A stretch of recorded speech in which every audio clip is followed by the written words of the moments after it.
It's hard to define what a short story is, but obviously the word count is a big one. Hmm. And Sure. having that ruthless approach when you're making that final pass can only serve you well, really, I think. Hmm. Well, the short story is now being defined around 7,500 words, but novella starts at 10,000. So in theory, you could go up to 9,999. But you want all of those words to be specific, and they all need to matter. There shouldn't be any wasted ones. Yeah. Yeah.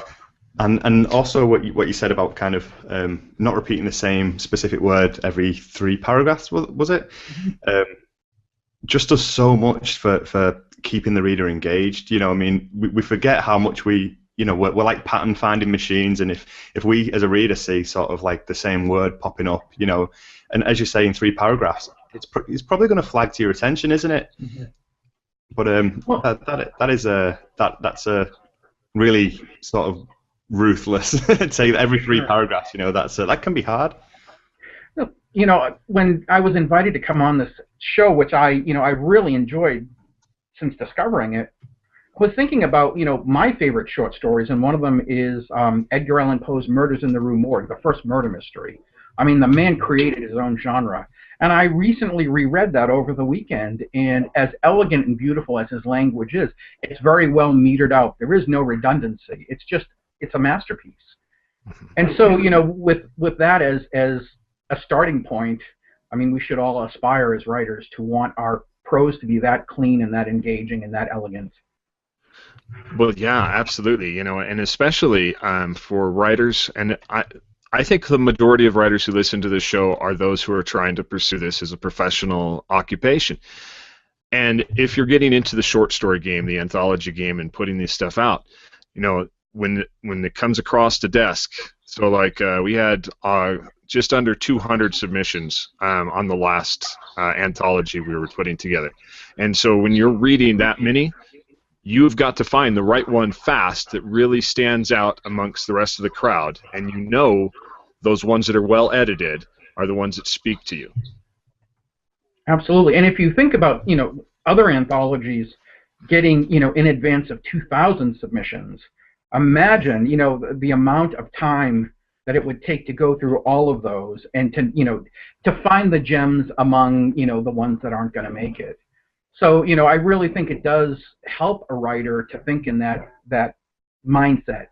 Make it clean enough to eat off of. Don't expect an editor to fiercely edit a submission that you yourself haven't taken the time and effort to put into, your part of it, your voice, and to have it, have it sing, have it, be impossible to be rejected.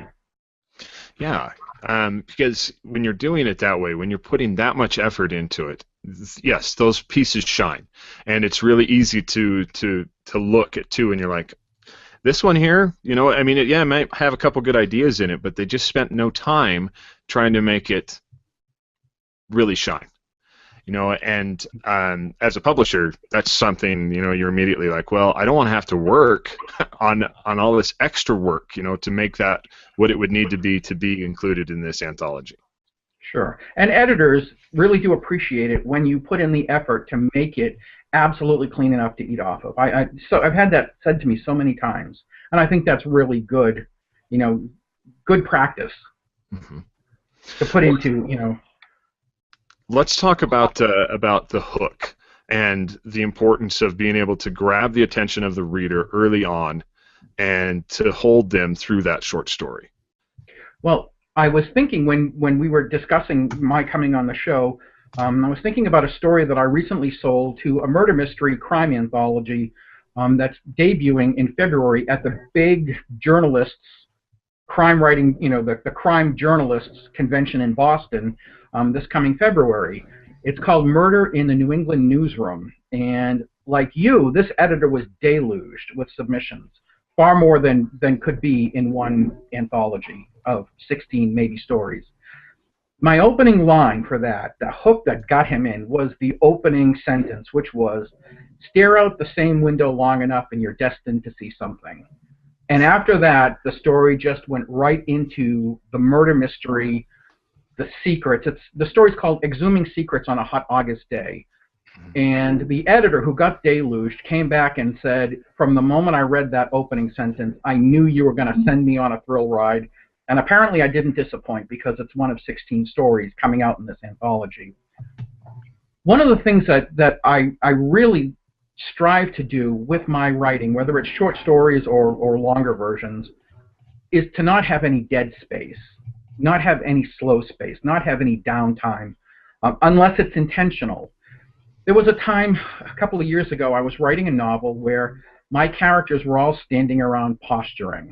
And I realized that after a page of them posturing and staring off into space and dreaming about jolly old England, it was time to drop a chandelier on their heads and get them moving.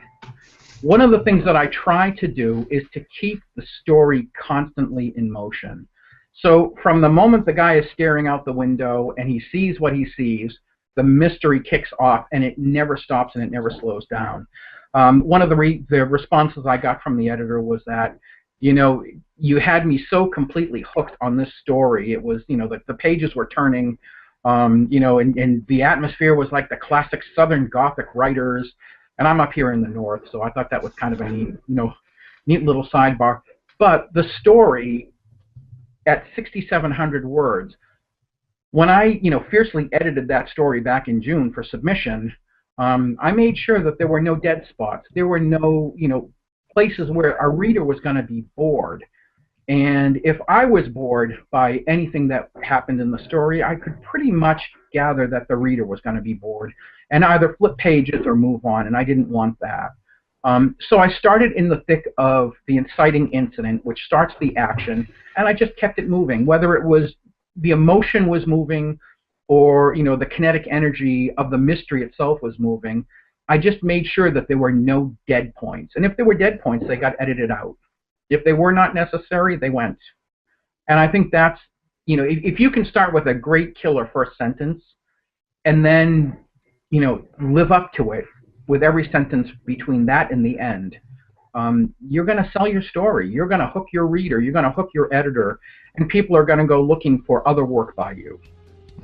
So yeah, I think that's that's a good practice, that I've both preached and lived. Thank you for listening, and come back next week for more. Please visit thebookeditorshow.com for show notes, links to guests, books and extras, and for information on how to be a guest on the show.